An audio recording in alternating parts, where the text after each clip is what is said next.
Yeah, no, definitely involved. You know me, Tom. I can't not be involved in anything ham radio.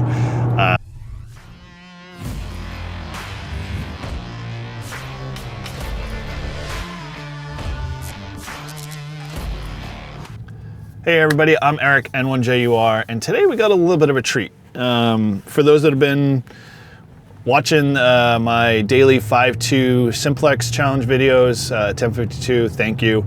But we are heading over, my club, Granite State Amateur Radio Club, is heading over to do a presentation at the Vets Medical Center. We've got a number of hams who are also veterans in our club, and you know, we like to support them, and a few of our members had come to us and said, hey, we've got this opportunity to expose veterans to ham radio again. You know, would you mind doing something? And we're like, heck yeah. So we're gonna go over and do an hour presentation with them, introduce them to ham radio, start the conversation, and see where it goes from there. I mean, this is the stuff of ham radio that I love and enjoy doing, because you know, we're giving back, we're bringing back ham radio to those that may have had it at one time in their lives, maybe in the military, and used it at some level and really have a desire and just didn't know how to get plugged back in. So yeah, well, we're gonna do that, and we're looking forward to having more dialogue with them around that. So yeah, come with me.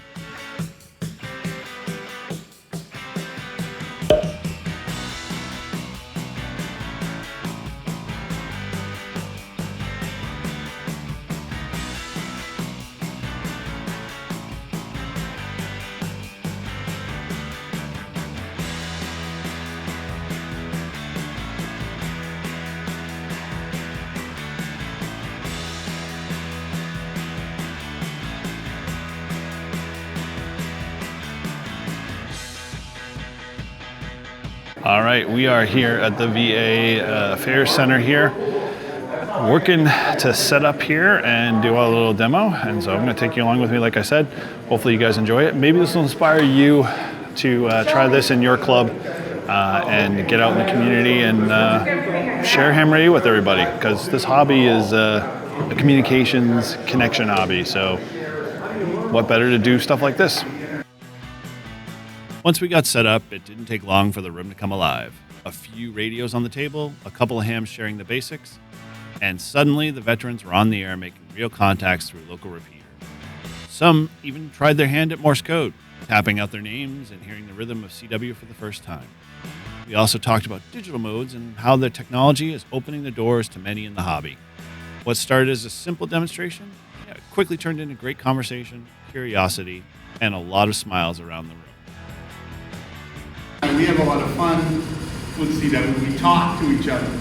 I'll tap something out to her and she'll tap it back. We don't even have to talk. We can just tap code to each other and practice.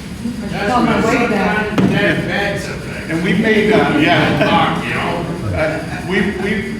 we've made contacts all over the world with Morse code, and this is a very simple setup. It's light.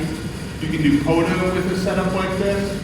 I also have it set up at my house with a 100-watt amplifier. Moments like this are a great reminder of how easy it is to share the amateur radio hobby. It doesn't take a big production, just a few radios, a couple of operators, and a willingness to show someone what's possible. Whether it's demonstrating a local repeater, letting someone tap out a few characters of a Morse code, or explaining how digital modes work, those small moments can spark a lot of curiosity. So I jumped up on the radio. I happened to be talking to a couple guys on the radio, one was based out of Maine, and one guy was on the geological website. Yeah, we just had an earthquake in Maine. All the cell phones were down. But you know what works when none of that commercial stuff works? This does. It is. If you're on HF, it's point to point. If you're close within a few miles, these are point to point. What was it going with this? Oh yeah, digital. If you're part of a radio club, consider reaching out to a local veterans group, community center, or youth organization and offer a simple introduction to ham radio. The investments very small, but the impact can be huge. Amateur radio has always been about connection, sharing knowledge, building friendships, and giving back to the community. Well, we're wrapping it up here. Great presentation. Definitely interactive. We got a lot of vets who have heard about ham radio and wanted to get involved but didn't know how. And so, yeah, we're just starting that process. Again, all in all, like if you're interested in doing this, start small. Start in a place where, hey, you get into a contact or get in a conversation with someone at a VA center there that might be interested. Put together a simple little flyer. If you need some examples, you need some help, I'm happy to show you and share with whatever I've got. Have a conversation. Start to open the door. Say, hey, you're doing a little presentation. You might start with a few people come in, and then it might grow from there. You never know. The only thing you can do is just keep trying and eventually get more people involved. And then once you do that, it might take off from there. You'd be very surprised. So with that, thanks again for watching this little video clip here. Hopefully it was enjoyable for you. It's just one more thing that I like to do and get involved in. And again, the club stuff is really what it's all about. It's making friends and playing radio. So with that, thanks again. I'm N1JUR and POTA on.